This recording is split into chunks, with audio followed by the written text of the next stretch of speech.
Hey everybody, here with our registered dietitian again, Kaeti Shurling, as we are just asking her tons of great nutrition questions. Your questions that you guys have asked us, wanted to just answer them quickly for you. This last question is, we know we talk about loving veggies so much in here, and we want you to get your greens, what type of greens. So Kaeti, what do you think is some of the top veggies that you would recommend to your nutrition clients? Yes, great question. I get that all the time, and I think if I could answer, well, any of the nutrition question, if I could just answer in one word, how great would that be? But there are so many things to consider.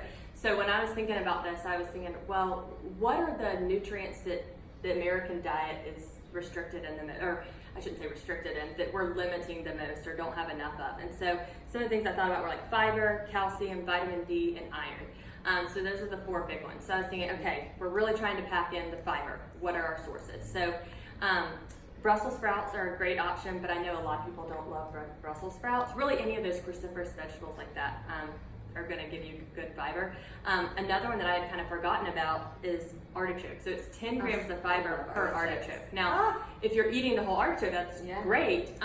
Sometimes we don't eat the whole amount. So it's a great source, but just don't think every time you're eating a little bit of artichoke it's 10 grams. But if you're eating a decent amount, you might be getting 10 grams, which most of us need about 25 grams a day. So that would be almost half.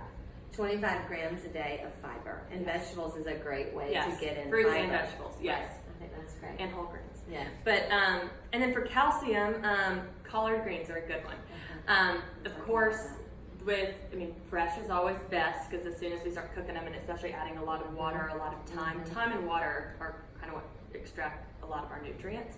So fresh is best, but I know no one's going to eat a collard green salad, or we might have a little bit chopped in there, but we're probably going to want to cook it a little bit, which is fine. But just keep that in mind, or maybe save the water, use the water another way, so you're making sure you're retaining some of those nutrients. But collards are a great source of calcium. Which kind of brings me into vitamin D. So vitamin D helps us absorb calcium. So vitamin D, you don't really, when you think of vitamin D, you don't think of vegetables, but I think of milk. Milk, yes, what absolutely. Think of milk. Yes, But, milk. Okay, tell us about the and vegetables. dairy, any of that stuff. But vitamin D. Yeah.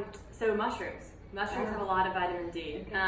And so I was making my husband a plate the other night, and I made him it was a whole grain roll, chicken, and mushrooms. I was like, this is not a pretty plate at all. But it was very nutritious. It just, usually we're taught if it doesn't have a color. Yes, if it doesn't have a color, that's not nutritious. But that's not true with onions and with mushrooms for sure. So vitamin D. And a lot of us, I would say 50% of my clients are low in vitamin D that know it. Yes. How many don't know? I don't know my vitamin D right now. I haven't had it checked, so I could be low in vitamin D too. But that's something you want to look for, or try to get some mushrooms as a vegetable source of vitamin D. I love that. Yeah, I love hearing that. That's great. Any other favorite vegetables that you'd recommend? Yeah, so iron. So iron's another big one, especially for vegans that are not or vegetarians that aren't eating a lot of meat. We do have a lot of vegetarian clients. Yeah, and the good news is there's a ton of vegetables that offer iron. So think of your leafy greens. So your spinach, your kale, your Swiss chard, and your collards. Those are all going to be good sources of iron. So especially perk your ears if you're a vegetarian and you're not getting those meat sources. That's a good way to get them. Okay, that's great. Well, thank you, Kaeti. And moral of the story, just eat your vegetables, okay? Just try new things. Try different ways of doing it. If you don't like vegetables one way, some people say I don't like Brussels sprouts, but when they roast them with just a little bit of olive oil on 425 for 20 minutes, it completely changes the flavor, the crispiness, and then you enjoy loving the Brussels sprouts. So just try different things, mix up your nutrients. All the different vegetables have different nutrients. To get all the different nutrients is what we want for a successful nutrition plan. So thank you guys.